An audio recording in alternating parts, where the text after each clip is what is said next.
After the crash landing on a deserted planet, the survivors of the interstellar spaceshipper soon realize they need to find ways to survive. During exploration, they discover signs of a total eclipse and encounter predatory creatures just waking up to begin hunting. Could they escape the planet despite being cornered and eaten? Let's find the answer in the movie. In a faraway future, cryogenically preserved passengers are waiting for the Hunter Gratzner spacecraft to land on Earth. One of the passengers is a Muslim priest named Abu. He is accompanying 3 young pilgrims to New Mecca whose names are Jack, Shaza, and Zeke. Along with them are the wealthy merchant Paris and the police officer William Johns, the escort of the violent criminal Richard Riddick. They are deep in space when the spacecraft is suddenly hit by a swarm of micrometeoroids, damaging some parts of the machine and killing the captain. As a result, the ship's first officer Owens and the docking pilot Carol Fry quickly take actions to deal with the emergency. Fry immediately takes over control of the spacecraft and makes rapid preparations to touch down on a nearby planet. She purges the ballast as the falling spacecraft can no longer support heavy loads during a drift. But that is not enough, so she plans to dump the passenger section to drop off more loads. Seeing she is going to pull the switch, Owens becomes alarmed and rushes toward Fry to stop her from purging again. Realizing that she almost killed a number of people, Fry feels guilty, but she has lost control of the spacecraft, and there is nothing she can do to prevent it from crashing into the planet's surface. Consequently, several passengers are killed, and only Paris, Johns, Riddick, Imam, and his 3 young pilgrims survive the crash. Meanwhile, Fry finds Owens suffering from a lethal injury due to the spacecraft's impact on the ground. She tries to save him by pulling out the handle that pierced nearly to his heart, but Owens tells her to stop and asks her to find medical equipment. So, Fry commands the survivors to get the anastaphene in the medlock, only to find that nothing is left after the accident.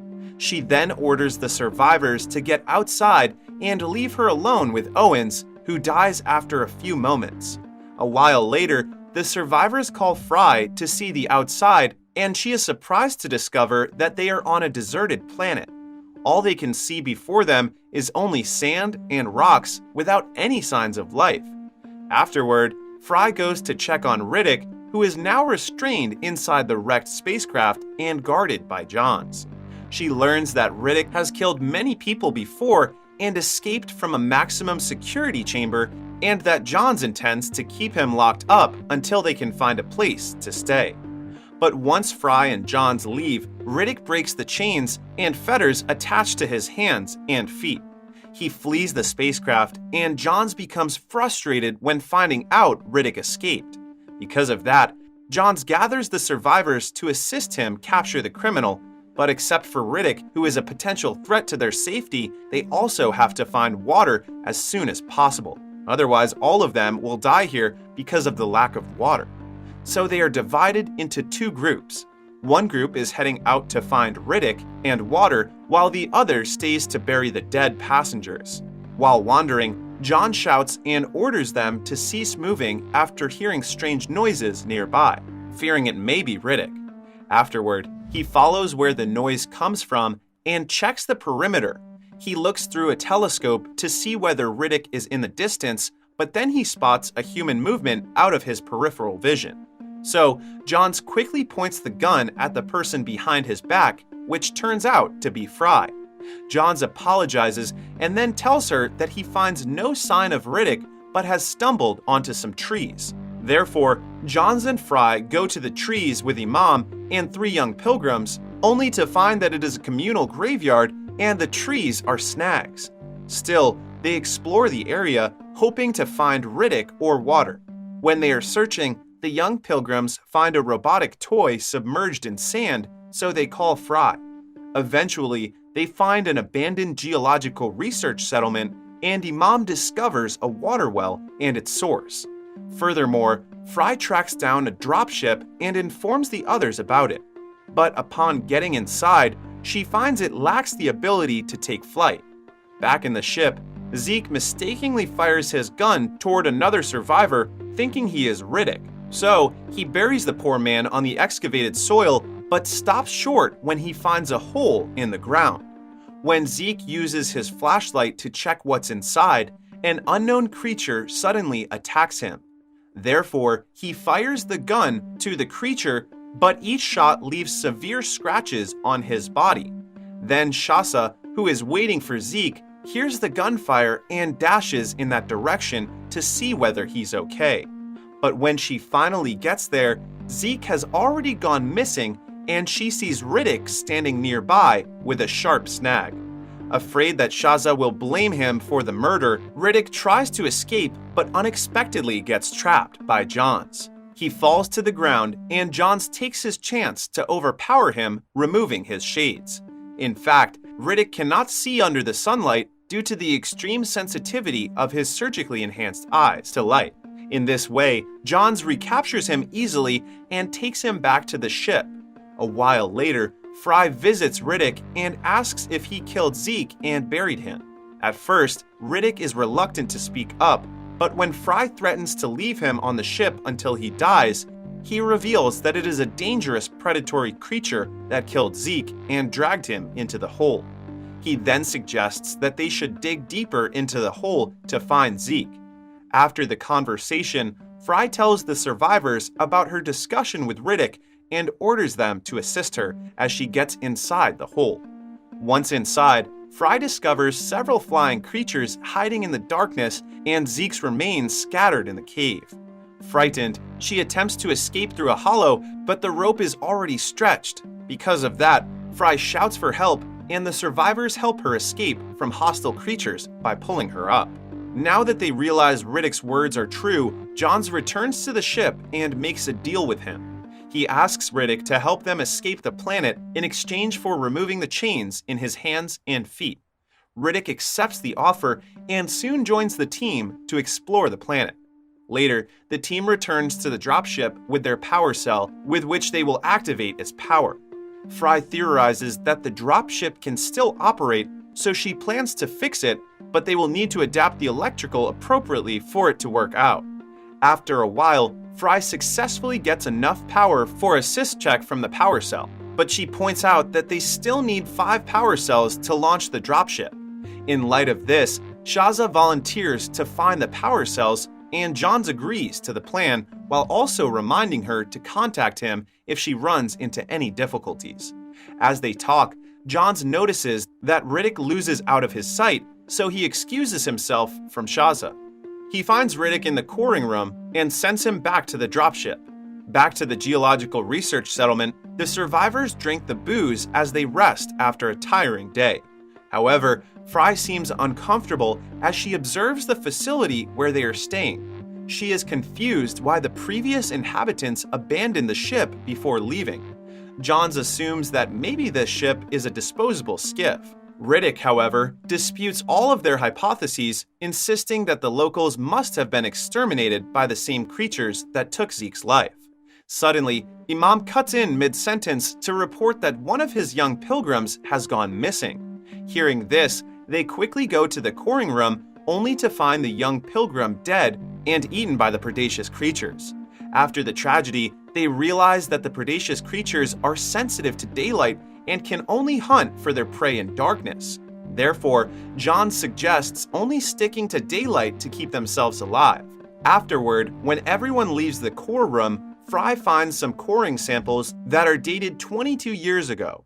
According to the samples, Fry finds out more information and goes to the room where she discovers an orrery. Upon using the orrery, she learns that there happened an eclipse before, indicating that the former inhabitants were hunted and murdered by the predatory creatures during the eclipse. Unexpectedly, she finds that the next eclipse is coming to the planet very soon, so she tells the survivors to work on the dropship as quickly as possible. However, Johns tells her not to panic because they are still finding more power cells and points out that Riddick might hijack it once the dropship is ready to launch. He reveals to Fry that Riddick once hijacked a ship and killed the pilot to launch it. The following day, Fry continues to repair the dropship when suddenly she sees Riddick enter. so she asks him if what Johns told her is true. Surprised, he admits it, but also reveals that Johns is only a mercenary, not an actual law enforcement officer. He also says that Johns has the drugs that could save Owens, but never thought of giving one. Much as angry she is when hearing this, there are more urgent things to do, so she has no time to interrogate Johns. After talking with Riddick, Fry gets outside when she and the survivors suddenly discover the moon is about to have an eclipse. Because of that, Shaza suggests getting everything they need on the crash ship before the eclipse finally sets. She quickly engines the solar-powered sand truck along with the survivors. Once they reach the crash ship's location, they hastily salvage all the power cells while Paris separates to get his things. While picking up, they notice the planet is covered in darkness, which means that the eclipse finally begins. In this case, the solar-powered sand truck can no longer be operated, which causes the survivors to get stuck on the crash ship. As the darkness envelops the place, the predaceous creatures emerge from the ground to attack. The survivors quickly flee the crash ship to get into the hull. As everybody is about to get inside, Shaza fails to survive when the predaceous creatures attack her. After watching Shaza's death, Paris orders other members to get inside, but Fry and Riddick remain outside. Riddick removes his spectacles and glances around the predaceous creature's den, illuminating the area to scare the beasts away. As they enter, the creatures are trying to breach the hull and attack them again. So, Riddick makes a hole to get them into another side so they can hide and plan how to return to the Geological Research Settlement. Upon setting foot through the darkness, a young pilgrim is in danger and Riddick tries to save him using his heightened sight. But the young pilgrim does not listen and runs away, causing him to get killed. Back to their hideout, Fry still sticks to the plan of getting the 4 power cells back to the dropship. Johns disagrees with Fry's idea and attempts to hurt her, but Riddick immediately threatens him with a sharp snag. Because of that, Johns returns to his seat and Fry continues to discuss the plans, wherein she suggests that Riddick can lead them to the crash ship using his heightened sight. Soon, Riddick becomes the group leader and safely gets them to the crash ship. They quickly salvage its parts, activate its power, and construct a defensive rig out of its lightning rods. Afterward, Riddick takes the group on a brisk walk back to the dropship and uses his heightened sight to protect them. However, the young pilgrim Jack suddenly picks up the power cell part that fell from the cart. Fry tries to stop her, but she gets separated from them already, causing the predaceous creature to almost kill her. Meanwhile, the frightened Paris crawls away from the ground and accidentally destroys the defensive rig. As a result, the predaceous creatures devour him. Now that lighting rods are destroyed, the group activates their flares and uses them as their last protection. Riddick tells the group that they can't get through the canyon while Jack is menstruating because it could attract predators. But when the group continues to walk, John suddenly suggests to Riddick to take Jack as bait while he keeps others off his back. Pissed off, Riddick challenges him to a fight while Fry orders the rest of the group to move. Riddick slashes John's back with his sharp snag, distracted the attracted predators with the smell of blood. Soon, Riddick reunites with them and they enter the canyon together. However, they spot several predaceous creatures surrounding them from above, so Riddick orders them to run faster as he will pull the power cells while running. Upon crossing the canyon, the rainfall begins to pour, making their improvised torches fade. At this time, Imam's last young pilgrim is taken away by a creature. Because of that, Riddick hides the remaining group members in a cave to keep them safe, while he, on the other hand, continues crossing the canyon with the power cells. Later, Riddick safely reaches the Geological Research Settlement and starts powering the ship. Meanwhile, the remaining group discovers bioluminescent worms inside the cave, making them use it as their light and put them all in one bottle.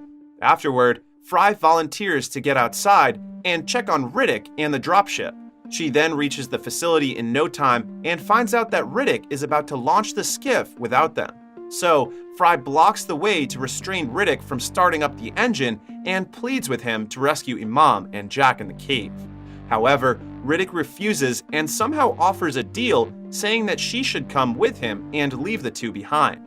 This offer at first shakes her determination to save other members, But Fry remembers how Owen stopped her purging the passenger section before they crashed into the planet, and she still feels guilty about it. So she cries in frustration and says she must go back for them, even though it might take her life. Because of that, Riddick is finally persuaded and returns to the cave with Fry. With Riddick's heightened sight and bioluminescent lights, they safely get back to the dropship.